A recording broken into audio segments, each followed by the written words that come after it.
Welcome guys. It's been a while since we hosted this conversation here on my channel. So today we are back and we want to talk about the issues that affect our community. Na leo, our focus is among the children. Buddha introduce Buddha. God, wait, come Paul. Okay, yes, but let me just first explain what we're going to do. Today we want to talk about issue yenye ina affect watoto. You find in the morning kuna wale wenye wanaenda shule wana report very early in the morning, and that is what we want to talk about today. And naona our impatient co-host today Zing bana jo. I think wacha nimpe time mimi mwenyewe ajiintroduce. Naitwa Lawrence. Yeah. Naitwa Loro. I'm a content creator and I'm an artist. Tuko na podcast moja mbaya sana inaitwa Balanced Opinion. Check it out on YouTube. We have some good stuff for you on there. And we also have a song out called Do Your Thing. Loro on YouTube. Loro, check me out. Karibuni sana. You see, he's a jack of all trades, yeah?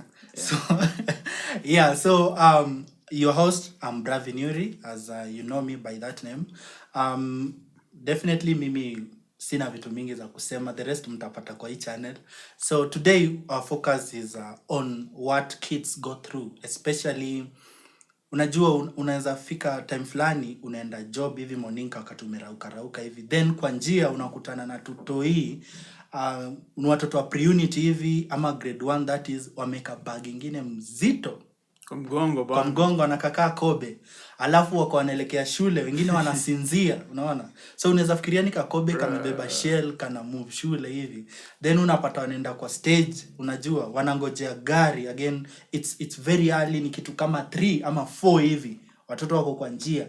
Then unajua hiyo time unapata there's a lot that is happening in this country, for example. So that is what we want to talk about because ina affect watu wengi sana. So unapata wakifika hivyo stage, wanangojea for about 30 or so minutes, ndio gari ikuje iwachukue. So tena ikisha wachukua, wanapiga malap in Nairobi. Inakuwa ni kama wameenda kufanya watoto wamekuwa local tourists. Kabisa, wameenda kupiga tour yani kabisa. So by the time they go back to school, like around 8, mtoto amepata fatigue ingine mob huko nje na hakulala enough. Yeah. So wewe umekutana na watu by say it's weird. I have a 7-year-old nephew. My nephew will be like 7 in a few. And he actually goes through that. And I think it's mtoto ni mtoto, man. I remember like when we were growing up, ulikuwa unakaa home na mother, ile siku namshinda mbio. Anajazo is big enough kwenda nursery school, you know. But nowadays I feel like people are rushing. Like, first of all, mtoto asipolala vizuri, and is a young child growing up, kids need at least 8 hours of sleep. You know how kids have a natural clock? Yeah.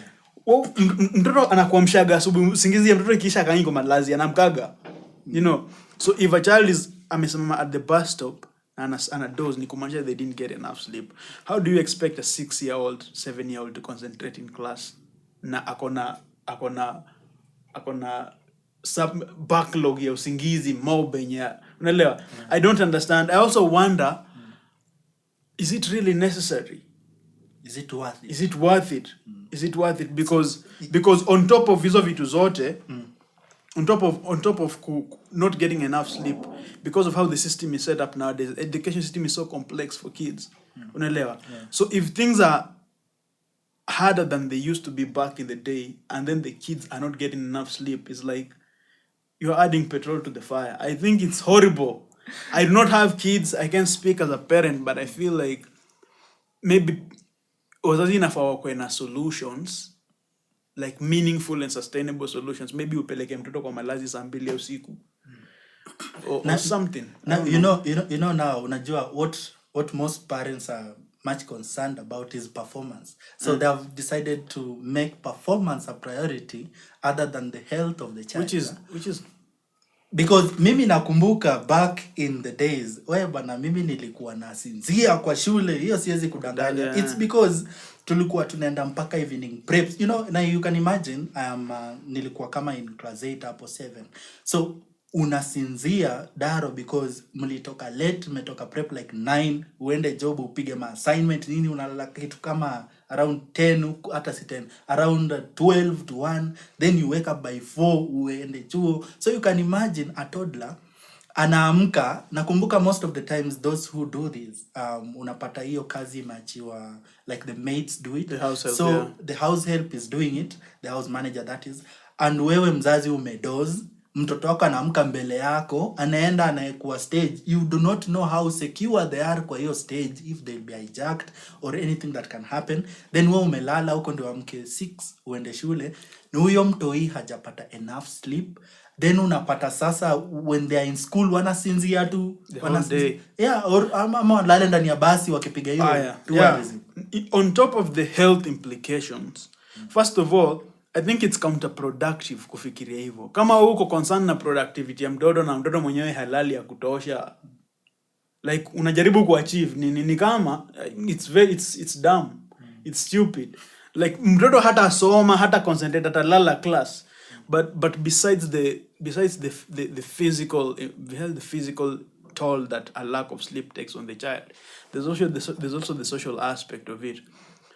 Si rahisi mimi nione wazazi wakipeleka watu stage na kwanga ni mamboch mostly. Mtoto akuona asubuhi akienda shule, akuona mama yake apigwe hago baba nini, you know, like that used to be cool, like for us. Mimi mama alikuwa anatoka kwa mlango like bye nini. That meant something. Anaambia hebu shika hii utanunua hii. That meant something as a 6-year-old living home. Unaelewa?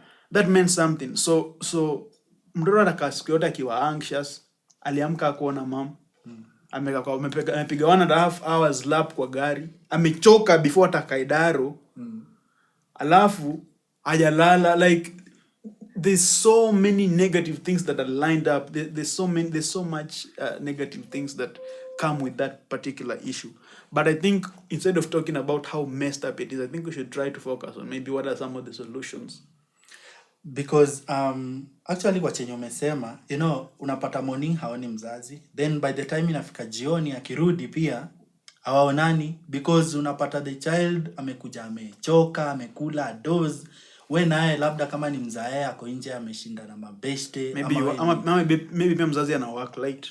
So unaona inakuwa ni there is no, hakuna hiyo visit ya mtoto aonani na kubond. There's no bonding between the two, so it becomes a lot. And na hiyo ni kitu yenye I would propose, if the government is able to intervene, it can go a long way. Alafu pia another thing, kama we ni mzazi and you the same way when you are going for house hunting, mnaangalianga Sunday, mnaendanga house hunting Sunday ndio mjue kanisa za kelele za kanisa ziko wapi, ndio usisonge hapo. You should hunt for a house that is closer na shule, so that at least mtoto akitaka kwenda shule, take them to a school that is closer. It makes more sense than mtoto apige tour aende hizo vitu zote jioni, pia anakuja kupiga hizo tour analetwa kwa nyumba karibu 8.